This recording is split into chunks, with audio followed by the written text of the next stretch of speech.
മോനെ ഒരാളേ ഉള്ളോ? ബാക്കിയുള്ളവരിവിടെ കേറിയില്ലല്ലേ? ഷോണെ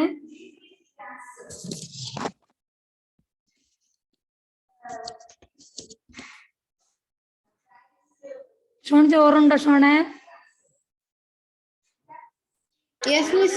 ആ നല്ല മോനാട്ടോ, എപ്പോഴും ക്ലാസ്സിൽ അറ്റൻഡ് ചെയ്യുന്നത് കൊണ്ട്. കേൾക്കാമോ ഷോണെ? ഷോണ് കേൾക്കുന്നുണ്ടോ ടീച്ചർ പറയുന്നത്? ആ നല്ല കുട്ടിയാണെന്ന്. ക്ലാസ്സിലെല്ലാം എന്താണ് ഇപ്പൊ ക്ലാസ് വെച്ചാലും മോൻ കയറുന്നുണ്ട്, പഠിക്കണം എന്നുള്ള ആഗ്രഹം ഉണ്ടല്ലോ. അത് കാണുമ്പോൾ തന്നെ മനസ്സിനൊരു സന്തോഷം. ബാക്കിയുള്ളവരൊന്നും കയറാറില്ല. നിങ്ങൾക്ക് വേണ്ടിയല്ലേ നമ്മുടെ സമയം മെനക്കെടുത്തി എടുക്കുന്നത്? ആണോ അല്ലയോ? അതെ. ആ അപ്പൊ അതിന്റെ ബുദ്ധിമുട്ടുകളൊന്നും കുട്ടികൾ മനസ്സിലാക്കുന്നില്ല.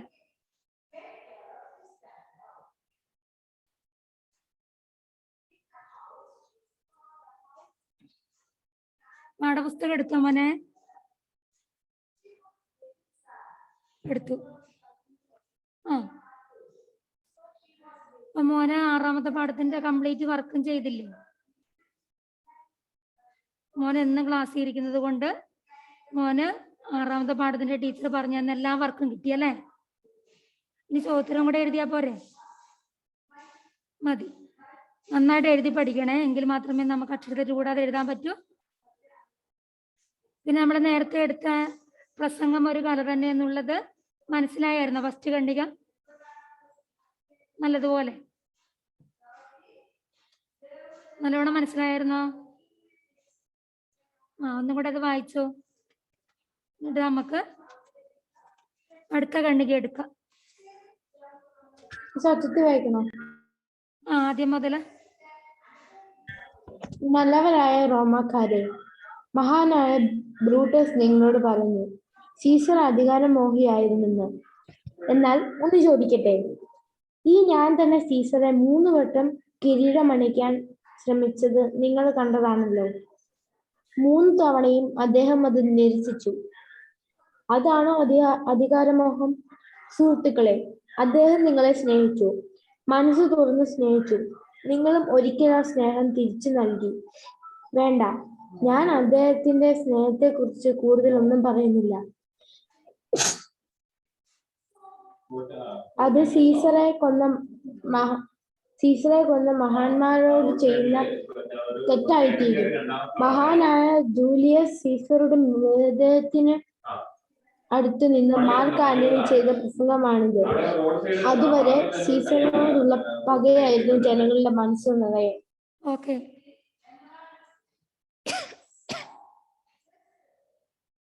ഇനി 2ാമത്തെ ഖണ്ഡിക എന്താണ്?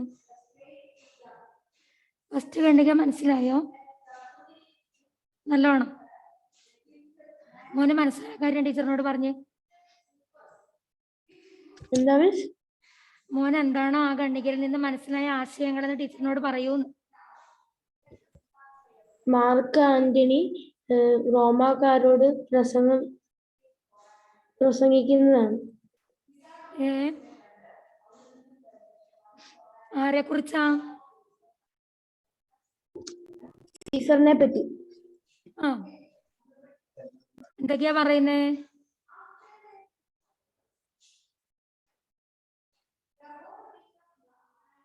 എന്തൊക്കെയാ മോനെ പറഞ്ഞത്? സീസർ റോമാക്കാരെ സ്നേഹിച്ചിരുന്നു, മനസ്സ് തുറന്ന് സ്നേഹിച്ചിരുന്നു. റോമാക്കാരും ഒരിക്കലും സ്നേഹം തിരിച്ചു നൽകി. പിന്നെയോ? പിന്നെ സീസർ അധികാരമോഹിയായിരുന്നെന്ന്.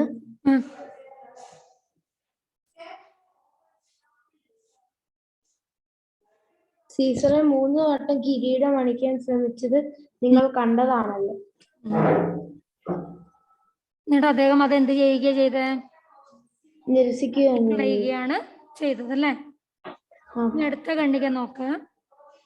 പക്ഷേ ആന്റണിയുടെ പ്രസംഗം അവരെ ഇളക്കി മറിച്ചു. സീസർ മഹാനാണ് എന്നാർത്ത് വിളിച്ചുകൊണ്ട് അവർ ബ്രൂട്ടസിനെയും കൂട്ടുകാരെയും പിടിക്കാൻ പാഞ്ഞു. എന്താ പറയുന്നേ? മാർക്ക് ആന്റണിയുടെ പ്രസംഗം അവരെ ഇളക്കി മറിച്ചു. ജനങ്ങളെ ഇളക്കി മറിച്ചു. അവരെന്താ പറഞ്ഞത്? സീസർ മഹാനാണ് മഹാനാണ് എന്ന് ഉറക്കെ വിളിച്ചു പറഞ്ഞുകൊണ്ട് അവരെന്ത് ചെയ്തു? ബ്രൂട്ടസിനെയും കൂട്ടുകാരെയും പിടിക്കാൻ പാഞ്ഞു. ബ്രൂട്ടസിനെയും കൂട്ടുകാരെയും പിടിക്കാൻ വേണ്ടി പാഞ്ഞു. പായുക, വേഗത്തിൽ പോവുക അല്ലേ? തിരിഞ്ഞോ മോന്? ഇനി അടുത്ത ഖണ്ഡിക ഒന്ന് വായിക്കൂ.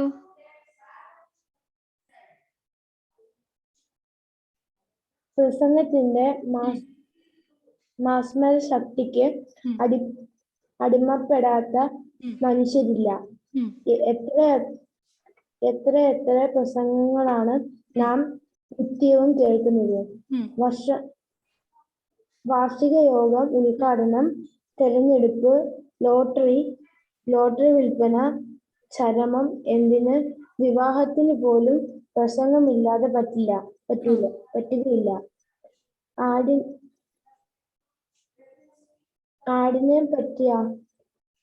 ആടിനെ പട്ടിയാക്കാനും എലിയെ പുലിയാക്കാനും പ്രസംഗം കൊണ്ട് കഴിയും. എന്താ ഇവിടെ പറയുന്നേ? പ്രസംഗത്തിന്റെ മാസ്മര ശക്തിക്ക്. എന്താണ് മാസ്മരം? മാസ്മര ശക്തി എന്താ? അത്ഭുത ശക്തി. മിടുക്കൻ. അത്ഭുത ശക്തി അല്ലേ? അത്ഭുത ശക്തിക്ക് അടിമപ്പെടാത്ത മനുഷ്യരില്ല. എത്രയെത്ര പ്രസംഗങ്ങളാണ് നാം നിത്യവും കേൾക്കുന്നത്. നാം പ്രസംഗം കേട്ടിട്ടുണ്ടോ? ഏതെല്ലാം തരത്തിലുള്ള പ്രസംഗങ്ങളാ കേട്ടെ?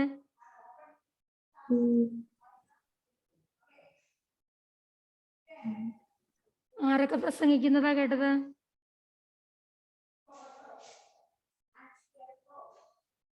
ഇതുവരെ പ്രസംഗം കേട്ടിട്ടില്ല. സ്കൂളിലൊന്നും പ്രസംഗ മത്സരത്തിനൊന്നും പങ്കെടുക്കാറില്ല. പ്രസംഗം ഇഷ്ടാണോ?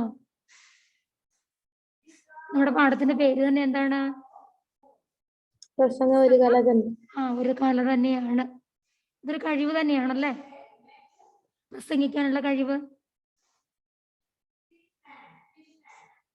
അപ്പം എത്രയെത്ര പ്രസംഗങ്ങളാണ് നാം നിത്യവും കേൾക്കുന്നത്.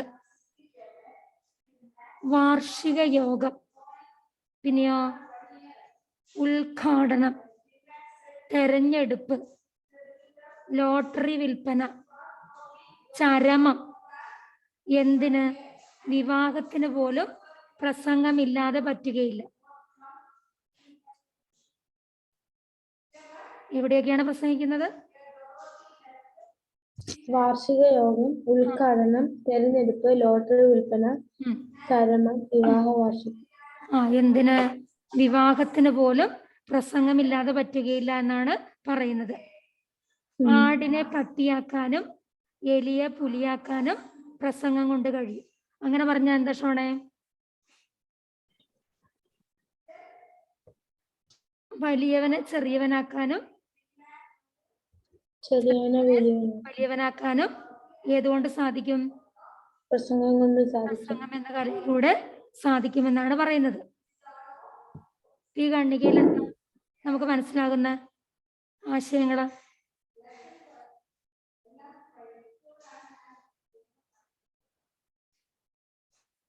പ്രസംഗത്തിന്റെ അത്ഭുത ശക്തിക്ക് അടിമപ്പെടാത്ത മനുഷ്യന്മാരില്ല. നമ്മൾ കുറെ പ്രസംഗങ്ങൾ കേൾക്കാറുണ്ട് അല്ലേ? എവിടെയൊക്കെയാണ്? വാർഷിക യോഗം, ഉദ്ഘാടനം, തെരഞ്ഞെടുപ്പ്, ലോട്ടറി വിൽപ്പന, ചരമം, എന്തിന് വിവാഹത്തിന് പോലും പ്രസംഗമുണ്ടെന്നാണ് പറയുന്നത്. ഓക്കെ, മനസ്സിലായോ? ഷോണിന്റെ മനസ്സിലായി ഷോണെ? Yes miss. ആ, ഇനി അടുത്ത പാരഗ്രാഫ് വായിച്ചോ.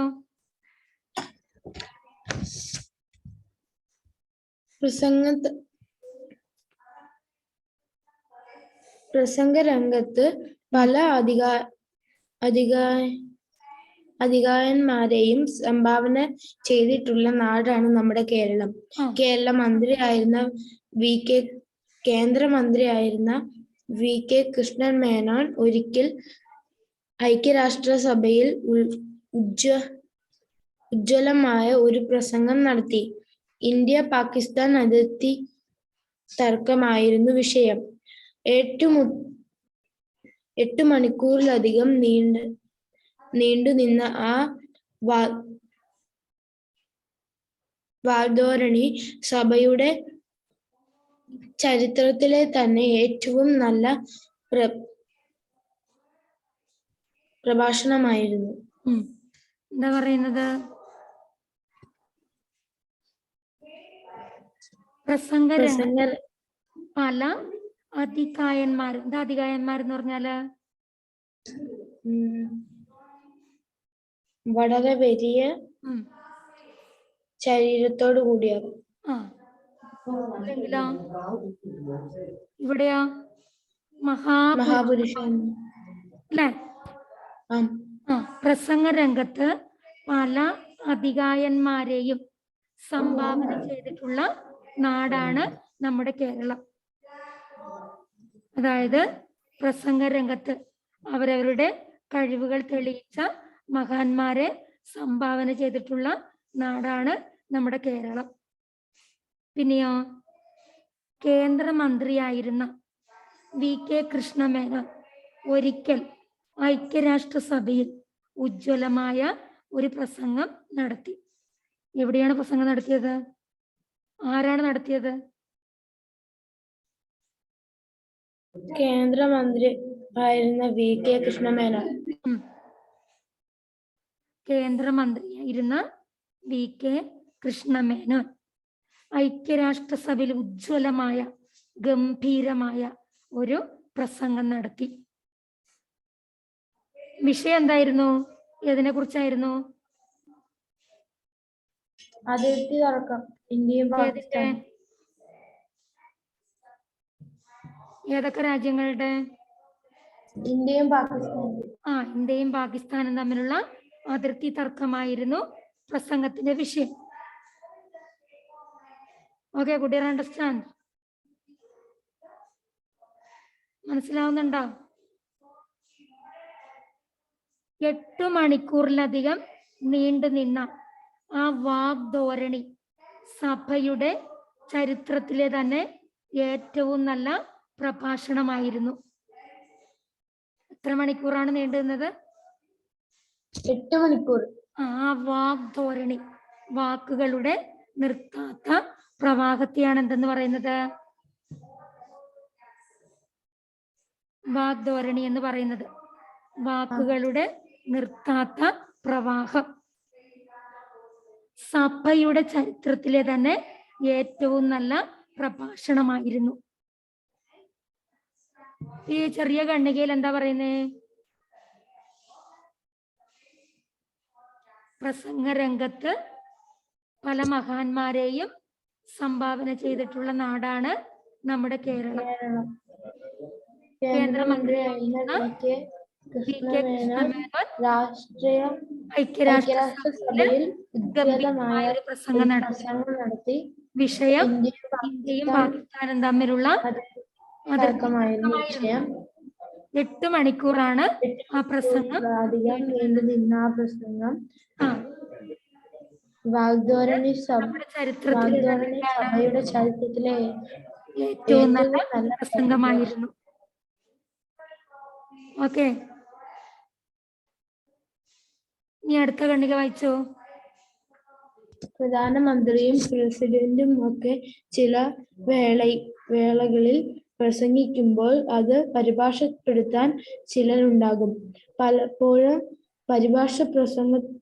പരിഭാഷ പ്രസംഗത്തിന്റെ ഭംഗി തന്നെ നശിപ്പിക്കാറുണ്ട്. എന്നാൽ അപൂർവം ചിലപ്പോൾ പ്രസംഗത്തെക്കാൾ നന്നായിട്ടുമുണ്ട്. ഒരിക്കൽ ജവഹർലാൽ നെഹ്റു കേരളത്തിൽ വന്ന സമയം കൊച്ചിയിൽ അദ്ദേഹം ഒരു യോഗത്തിൽ പ്രസംഗിക്കുകയാണ്. പ്രസിദ്ധ ഇംഗ്ലീഷ് കവി കോളറിഡ്ജിന്റെ ഒരു കവിത ശകലം നെഹ്റു ഉത്ഭവിച്ചു. Water water everywhere but not a drop to drink. ഉടനെ പരിഭാഷ വന്നു. വെള്ളം വെള്ളം സർവത്ര തുള്ളി കുടിക്കാനില്ലത്രേ. ഇല്ലിത്രന്നാണോ ഇല്ലിത്രന്നാണോ? ഇല്ലിത്ര. ഇത്രന്നാണോ ഇത്രന്നാണോ? ഇത്ര. ഇത്ര അല്ലേ? ടീച്ചർ ഒന്ന് വായിക്കാമേ. പ്രധാനമന്ത്രിയും പ്രസിഡന്റുമൊക്കെ ചില വേളകളിൽ പ്രസംഗിക്കുമ്പോൾ അതു പരിഭാഷപ്പെടുത്താൻ ചിലരുണ്ടാവും. ഇല്ലേ? നമ്മുടെ പ്രധാനമന്ത്രി ആരാ?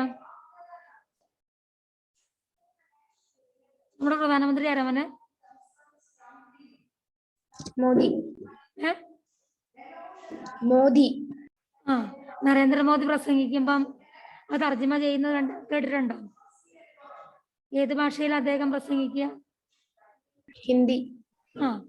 അപ്പൊ അത് തർജ്ജിമ ചെയ്യാൻ വേറെ ആള് നിൽക്കുന്ന കണ്ടിട്ടുണ്ടോ? കണ്ടിട്ടുണ്ടോ ഷോണെ? ഇല്ല. അങ്ങനെ ചെയ്യാറുണ്ട്. അതാ ഇവിടെ പറയുന്നത്. എന്താ പറയുന്നേ? പ്രധാനമന്ത്രിയും പ്രസിഡന്റും ഒക്കെ ചില വേളകളിൽ അവസരം പ്രസംഗിക്കുമ്പോൾ അത് പരിഭാഷപ്പെടുത്താൻ. എന്താ പരിഭാഷപ്പെടുത്തുക?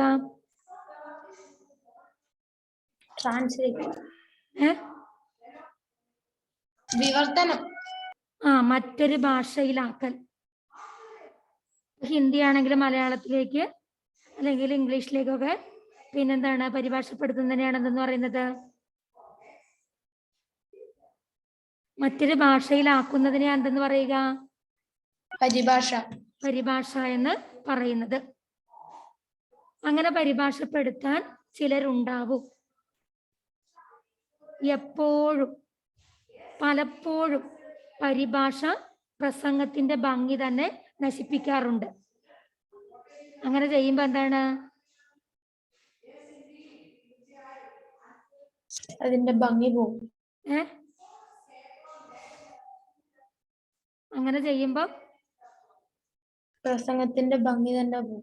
പ്രസംഗത്തിന്റെ ഭംഗി തന്നെ പോകുമെന്നാണ് പറയുന്നത്. എന്നാൽ അപൂർവം ചിലപ്പോൾ പ്രസംഗത്തെക്കാൾ നന്നായിട്ടുമുണ്ടേത്? പരിഭാഷ. ഒരിക്കൽ ജവഹർലാൽ നെഹ്റു. ആരാണ് ജവഹർലാൽ നെഹ്റു? നെഹ്റുവിനെ കുറിച്ച് മോൻ എന്തറിയാം? ആദ്യത്തെ പ്രധാനമന്ത്രി. നമ്മുടെ സ്വതന്ത്ര ഇന്ത്യയിലെ ആദ്യത്തെ പ്രധാനമന്ത്രിയാണ് ജവഹർലാൽ നെഹ്റു അല്ലെ? അദ്ദേഹം കേരളത്തിൽ വന്ന സമയം കൊച്ചിയിൽ അദ്ദേഹം ഒരു യോഗത്തില് പ്രസംഗിക്കുകയാണ്. പ്രസിദ്ധ ഇംഗ്ലീഷ് കവി കോളറിഡ്ജിന്റെ ഒരു കവിതാശകലം നെഹ്റു ഉദ്ധരിച്ചു. എന്താ പറയുന്നത്? എന്താ ഈ ഖണ്ഡികയിൽ പറയുന്നത്? ജവഹർലാൽ നെഹ്റു കേരളത്തിൽ വന്ന സമയം മൊത്തത്തിൽ ഒന്ന് പറഞ്ഞു നോക്കിക്കേ. ആ ഖണ്ഡികയിലെ ആശയങ്ങളൊന്ന് കിട്ടുമോ നോക്കിക്കേ. പ്രധാനമന്ത്രിയും പ്രസിഡന്റും ഒക്കെ ചില വേളകളിൽ പ്രസംഗിക്കുമ്പോൾ അത് പരിഭാഷപ്പെടുത്താൻ ചിലരുണ്ടാകും. ചിലപ്പോൾ പരിഭാഷ പ്രസംഗത്തിന്റെ ഭംഗി തന്നെ നശിപ്പിക്കാറുമുണ്ട്. എന്നാൽ അപൂർവം ചിലപ്പോൾ പ്രസംഗത്തെക്കാൾ നന്നായിട്ടുമുണ്ട്. അല്ല മോന് മനസ്സിലായ കാര്യങ്ങൾ പോയിന്റ് ആയിട്ട് പറയൂ.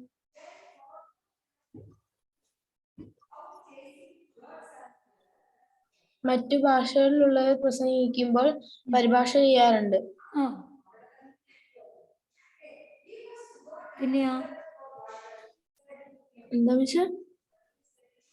അല്ല പിന്നെന്താണ് മോന് മനസ്സിലായെന്നാ ടീച്ചർ ചോദിച്ചത്. പരിഭാഷപ്പെടുത്താറുണ്ട്. പിന്നെയോ ചില പരിഭാഷ ആ പ്രസംഗത്തിന്റെ ഭംഗി തന്നെ നശിപ്പിക്കാറുണ്ട്. ചിലപ്പോ എന്ത് ചെയ്യും? ചിലപ്പോൾ വളരെ നന്നായിരിക്കും, പ്രസംഗത്തെക്കാൾ കൂടുതൽ മികച്ചതായിരിക്കുകയും ചെയ്യും അല്ലേ? പിന്നെയോ ജവഹർലാൽ നെഹ്റു കേരളത്തിൽ വന്ന സമയം കൊച്ചിയിൽ അദ്ദേഹം ഒരു യോഗത്തിൽ പ്രസംഗിക്കുമ്പോൾ പ്രസിദ്ധ കവി കോളറിഡ്ജിന്റെ ഒരു കവിത ശകലം നെഹ്റു ഉദ്ധരിച്ചു. എന്തായിരുന്നു അത്? Water water everywhere but not a drop to drink. Water water everywhere but not a drop to drink. അത് ഇംഗ്ലീഷ് ആണല്ലേ? ഉടനെ അതിന്റെ പരിഭാഷ വന്നു, തർജ്ജമ വന്നു. എന്താണത്? വെള്ളം വെള്ളം സർവത്ര തുള്ളി കുടിക്കാൻ ഇത്ര. വെള്ളം വെള്ളം സർവത്ര തുള്ളി കുടിക്കാനില്ലിത്ര. പിന്നെയോ അടുത്തത്? നെഹ്റുവിന്റെ ഇംഗ്ലീഷ് പ്രസംഗം കേട്ട് മിണ്ടാതിരുന്ന കേൾവിക്കാർ ഈ പരിഭാഷ കേട്ടതോടെ കരഘോഷം മുഴക്കി. നെഹ്റു ആകെ അമ്പരന്നു. കാര്യം മനസ്സിലാക്കിയപ്പോൾ അദ്ദേഹം പരിഭാഷകനെ അഭിനന്ദിക്കുകയും ചെയ്തു. നെഹ്റുവിന്റെ ഇംഗ്ലീഷ് പ്രസംഗം കേട്ട് മിണ്ടാതിരുന്ന കേൾവിക്കാർ ഈ പരിഭാഷ കേട്ടതോടെ കരഘോഷം മുഴക്കി. എന്താ കരഘോഷം എന്ന് പറഞ്ഞാല്? കൈയടിക്കും. കൈയടിക്കുക. അതിൻ്റെ അതുണ്ടല്ലേ കയ്യടി. എന്നിട്ടോ നെഹ്റു ആകെ അമ്പരന്നു, ആകെ പരിഭ്രമിച്ചു പോയി. കാര്യം മനസ്സിലാക്കിയപ്പോൾ അദ്ദേഹം പരിഭാഷകനെ അഭിനന്ദിക്കുകയും ചെയ്തു. എന്താ പരിഭാഷകൻ? ഇംഗ്ലീഷ് മലയാളത്തിലേക്ക് ഭാഷയിലാക്കുന്നയാണല്ലേ. പരിഭാഷകനെ അദ്ദേഹം അഭിനന്ദിക്കുകയും ചെയ്തു. അഭിനന്ദിച്ചത് ആരാ അഭിനന്ദിച്ചത്?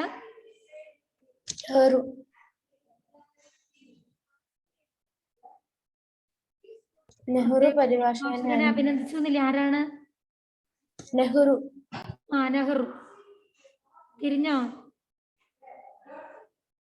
മനസ്സിലാവുന്നുണ്ടോ? ഇനി അടുത്ത ഖണ്ഡിക വായിച്ചോ. ചരിത്രത്തിലെ ഏറ്റവും ചെറിയ പ്രസംഗമായി കണക്കാക്കപ്പെട്ടതാണ് ബ്രിട്ടീഷ് പ്രധാനമന്ത്രിയായിരുന്ന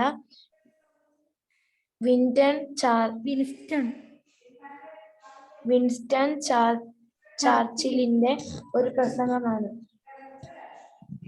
ബ്രിട്ടീഷ് പാർലമെന്റിൽ ആയിരക്കണക്കിന് പ്രസംഗങ്ങൾ കൊണ്ട് ലോകത്തിന്റെ ഭാഗധേയം തന്നെ മാറ്റിമറിച്ച മഹാനായ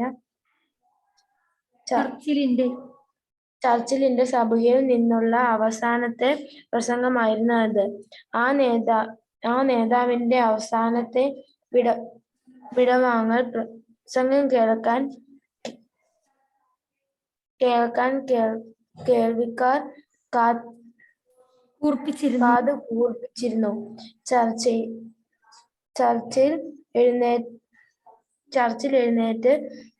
നീണ്ട പ്രസംഗങ്ങൾ നടത്തിയിട്ടുള്ള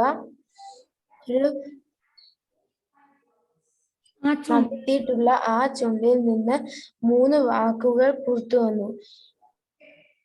താങ്ക് യു.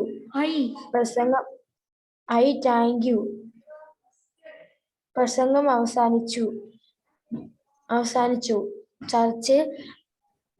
ചർച്ചിൽ തന്റെ സീറ്റിൽ പോയിരുന്നു. എന്താ പറയുന്നേ?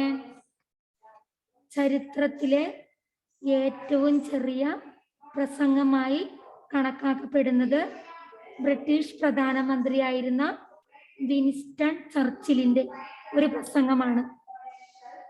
എന്താണ് ചരിത്രത്തിലെ ഏറ്റവും ചെറിയ പ്രസംഗം? ഏതാണ്? ബ്രിട്ടീഷ് പ്രധാനമന്ത്രിയായിരുന്ന വിൻസ്റ്റൺ ചർച്ചിലിന്റെ പ്രസംഗമാണെന്നല്ലേ. പിന്നെയോ ബ്രിട്ടീഷ് പാർലമെന്റിൽ ആയിരക്കണക്കിന് പ്രസംഗങ്ങൾ കൊണ്ട് ലോകത്തിന്റെ ഭാഗധേയം, എന്താ മോനെ ഭാഗധേയം എന്ന് പറഞ്ഞാല്? ഭാഗധേയം, വിധി. വിധി തന്നെ മാറ്റിമറിച്ച മഹാനായ ചർച്ചിലിന്റെ സഭയിൽ നിന്നുള്ള അവസാനത്തെ പ്രസംഗമായിരുന്നു അത്. എന്താ പറയുന്നത്? ആയിരക്കണക്കിന് പ്രസംഗങ്ങൾ കൊണ്ട് ലോകത്തിന്റെ ലോകത്തെ ഭാഗധേയം മാറ്റിമറിച്ച മഹാനായ ചർച്ചിന്റെ സഭയിൽ നിന്നുള്ള അവസാനത്തെ പ്രസംഗമായിരുന്നു. പിന്നെയോ ആ നേതാവിന്റെ അവസാനത്തെ വിടവാങ്ങൽ പ്രസംഗം കേൾക്കാൻ കേൾവിക്കാർ കാത് കൂർപ്പിച്ചിരുന്നു. അവസാനത്തെ പ്രസംഗം കേൾക്കാൻ എന്താണ്? കേൾവിക്കാർ കാത് ഇങ്ങനെ കൂർപ്പിച്ചു നിന്നു. അത്രയധികം ശ്രദ്ധാലുക്കളായിരുന്നു. ഓക്കെ. പിന്നെയോ ചർച്ചിൽ എഴുന്നേറ്റു നീണ്ട പ്രസംഗങ്ങൾ നടത്തിയിട്ടുള്ള ആ ചുണ്ടിൽ നിന്ന് 3 വാക്കുകൾ പുറത്തു വന്നു. ഏതാണ് ആ വാക്കുകൾ? I thank you. I thank you. 3 വാക്ക് കണ്ടോ? ഏതാ? I thank you. അല്ല, 3 വാക്ക് അതിനകത്ത് ഏതൊക്കെയാ? I thank you. അങ്ങനെ പ്രസംഗം അവസാനിച്ചു. ചർച്ചിൽ തന്റെ സീറ്റിൽ പോയിരുന്നു.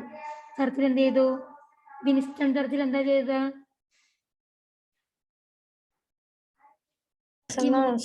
പറഞ്ഞിട്ട് അദ്ദേഹം അദ്ദേഹത്തിന്റെ സീറ്റിൽ പോയിരിക്കുകയാണ് ചെയ്തത്. ഈ കണ്ണികയിൽ എന്താ മനസ്സിലായത്? ചരിത്രത്തിലെ ഏറ്റവും ചെറിയ പ്രസംഗമായി കണക്കാക്കപ്പെടുന്നത് ബ്രിട്ടീഷ് പ്രധാനമന്ത്രിയായിരുന്ന വിൻസ്റ്റൺ ചർച്ചിലിന്റെ ഒരു പ്രസംഗമാണ്. ബ്രിട്ടീഷ് ആയിരക്കണക്കിന് പ്രസംഗങ്ങൾ ബ്രിട്ടീഷ് പാർലമെന്റിൽ നടത്തിയിട്ടുണ്ടല്ലേ. ലോകത്തിന്റെ വിധി തന്നെ മാറ്റിമറിച്ച മഹാനായ ചർച്ചിലിന്റെ സഭയിൽ നിന്നുള്ള അവസാനത്തെ പ്രസംഗമായിരുന്നു ഏത്? ഇവിടെ പറഞ്ഞ ഈ ഒരു എന്താ ചെറിയ പ്രസംഗം അല്ലേ. എന്നിട്ടാ അദ്ദേഹത്തിന്റെ അവസാനത്തെ പ്രസംഗം കേൾക്കാൻ എന്താണ്? കൂർപ്പിച്ചിരിക്കുകയാണ് ചെയ്തത്. പക്ഷെ അദ്ദേഹം എന്ത് ചെയ്തു? 3 വാക്കുകൾ മാത്രമാണ് പറഞ്ഞത്. അത് ഏതൊക്കെയാണ്? I thank you. അങ്ങനെ അദ്ദേഹത്തിന്റെ പ്രസംഗം അവസാനിക്കുകയും അദ്ദേഹം സീറ്റിൽ പോയി ഇരിക്കുകയും ചെയ്തു. ഓക്കെ, കുട്ടി അണ്ടർസ്റ്റാൻഡ്? ഈ അടുത്ത ഖണ്ഡിക വായിച്ചോ. ഒരു നല്ല പ്രസംഗകനാവുന്നതിനുള്ള ആദ്യത്തെ തടസ്സം സഭാകമ്പമാണ്. സ്റ്റേജിൽ കയറുമ്പോൾ തന്നെ മുട്ടു വിറയ്ക്കാൻ തുടങ്ങിയാൽ പിന്നെ പ്രസംഗത്തിന്റെ കഥ എന്താവുമെന്ന് പറയാനാകില്ലല്ലോ. പറയാൻ ഉദ്ദേശിച്ച കാര്യങ്ങളാവില്ല പറയുക. ചില സ്വാഗത പ്രസംഗങ്ങളിൽ നോവലിസ്റ്റ്, കവിയും മഹാകവി, നാടകകൃത്തുമൊക്കെ ആവാറില്ലേ? അതിന് പ്രധാന കാരണം ഈ സഭാകമ്പമാണ്. ഇവിടെ എന്താ പറയുന്നേ? ഒരു നല്ല പ്രസംഗകനാവുന്നതിനുള്ള ആദ്യത്തെ തടസ്സം എന്താണ്? സഭാകമ്പമാണ്. എന്താ സഭാകമ്പം? നമുക്കിങ്ങനെ സഭയ്ക്ക് മുന്നിൽ നിലനിൽക്കുമ്പോഴുള്ള വിറയൽ. അത് തന്നെ, സഭയ്ക്ക് മുന്നിൽ നിൽക്കുമ്പോൾ ഉണ്ടാകുന്ന വിറയലിനെയാണ് സഭാകമ്പം എന്ന് പറയുന്നത്. പിന്നെയോ സ്റ്റേജിൽ കയറുമ്പം തന്നെ മുട്ട് വിറയ്ക്കാൻ തുടങ്ങിയാൽ പിന്നെ പ്രസംഗം പറയാൻ പറ്റുമോ? ഇല്ല. പറയാൻ പറ്റുമോ? ഇല്ല. അങ്ങനെ മുട്ട് വിറയ്ക്കാൻ തുടങ്ങിയാൽ പിന്നെ പ്രസംഗത്തിന്റെ കഥ എന്താവുമെന്ന് പറയാനില്ലല്ലോ. പറയാനുണ്ടോ? ഇല്ല. ഇല്ല. പറയാൻ ഉദ്ദേശിച്ച കാര്യങ്ങളാവില്ല പറയുക. ആദ്യം പറയേണ്ടത് ചിലപ്പോൾ അവസാനവും പറയും, അവസാനം പറയേണ്ടത് ഇടയ്ക്കും പറയും, ഇടയ്ക്ക് പറയേണ്ടത് ചിലപ്പോൾ ആദ്യവും പറയും. അങ്ങനെയല്ലേ ഉണ്ടാവുക? നമുക്ക് വിറ വന്നു കഴിഞ്ഞാൽ പിന്നെ എന്താണ്? ധൈര്യക്കുറവ് അനുഭവപ്പെട്ട് കഴിഞ്ഞാൽ പിന്നെ നമ്മൾ പറയാൻ ഉദ്ദേശിച്ച ഒരു കാര്യം എന്ത് ചെയ്യില്ല, പുറത്തേക്ക് വരില്ല.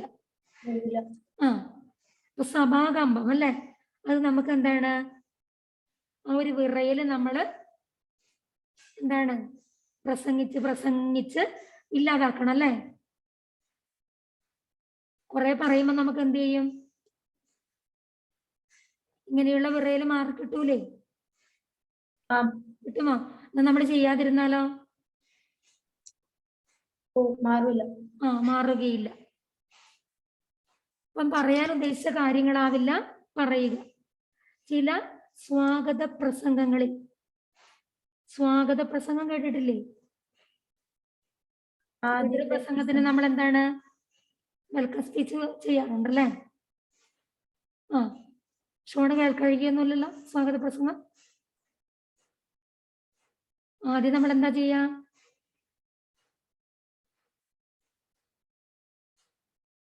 പ്രസംഗിക്കുമ്പോ എന്താണ് സ്വാഗത പ്രസംഗം ഇല്ലേ മോനെ? ഷോണ് കേൾക്കുന്നുണ്ടോ? സ്വാഗത പ്രസംഗങ്ങളിൽ നോവലിസ്റ്റ് കവിയും മഹാകവി നാടകകൃത്തുമൊക്കെ ആവാറില്ലേ? നോവലിസ്റ്റ് എന്തായി മാറും? നോവൽ എഴുതുന്ന ആള് കവിത എഴുതുന്ന ആളായി മാറും. പിന്നെയോ വലിയ കവികള് അത് പറയുന്നതിലുള്ള മിസ്റ്റേക്ക് ആണല്ലേ. നാടകകൃത്തുമൊക്കെ ആവാറില്ലേ? അതിന് പ്രധാന കാരണം എന്താണ്? പറയുന്നത് മാറിപ്പോകുന്നത് കൊണ്ടാണ്. എന്തുകൊണ്ടാണത്? നമ്മള് സ്റ്റേജിൽ കയറുമ്പോ, സഭയ്ക്ക് മുന്നിൽ നിൽക്കുമ്പോ നമുക്കുണ്ടാകുന്ന വിറയൽ കൊണ്ടാണ് എന്ത് ചെയ്യുന്നത്, ഇങ്ങനെ അങ്ങോട്ടും ഇങ്ങോട്ടും മാറിപ്പോകുന്നത്. ഓക്കെ, മനസ്സിലായോ? മനസ്സിലായി. ഷോണം അടുത്തോ? ഷോണെ ഇല്ല. ടീച്ചർ എടുക്കുമ്പോ മോന് ബോറടിക്കുന്നുണ്ടോ? ഒരാളല്ലേ ഉള്ളൂ. ഇല്ല. എടുക്കുന്നത് മനസ്സിലാവുന്നുണ്ടോ? ഉണ്ട്. എന്തെങ്കിലും സംശയം തോന്നുന്നുണ്ടോ? ഇല്ല. ഇല്ല. നോട്ട് എഴുതിയിട്ട് തന്നാ മതിയോ മോനെ? ആ 6ാമത്തെ പാഠത്തിന്റെ നോട്ട് എഴുതിയിട്ട് പിന്നെ ഇന്നത്തെ ഡേറ്റ് ഇട്ടിട്ട് പാഠം 7 പ്രസംഗം ഒരു കല തന്നെ എഴുതിയിട്ട് എന്താണ് നമുക്കിവിടെ കൊടുത്തിട്ടില്ലേ, കുറെ വാക്കുകളുടെ അർത്ഥം കൊടുത്തിട്ടില്ലേ, അതെടുത്ത് എഴുതണം കേട്ടോ. എഴുതിയാൽ മാത്രം പോലെ പഠിക്കുകയും ചെയ്യണം.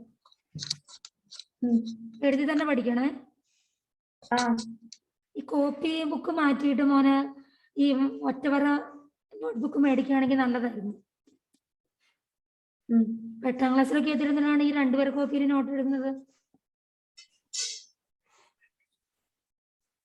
ഒറ്റവര നോട്ട്ബുക്കില് നോട്ട് എഴുതുന്നതാണ് മോന് സൗകര്യപ്രദം.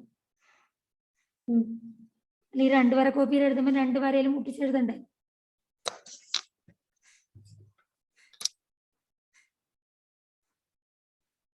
നമുക്ക് ഇത്രയും എടുത്തിട്ട് നിർത്താം അല്ലേ? പാഠഭാഗം നന്നായിട്ട് വായിക്കണം. എന്തെങ്കിലും സംശയം ഉണ്ടെങ്കിൽ ടീച്ചറിനെ വിളിച്ച് ചോദിക്കണം. പിന്നെ മോൻ നോട്ട് എഴുതിയിട്ട് ടീച്ചറിന് സെൻഡ് ചെയ്ത് തരണം കേട്ടോ. Okay, thank you. എന്നാ പിന്നെ thank you miss. Thank you.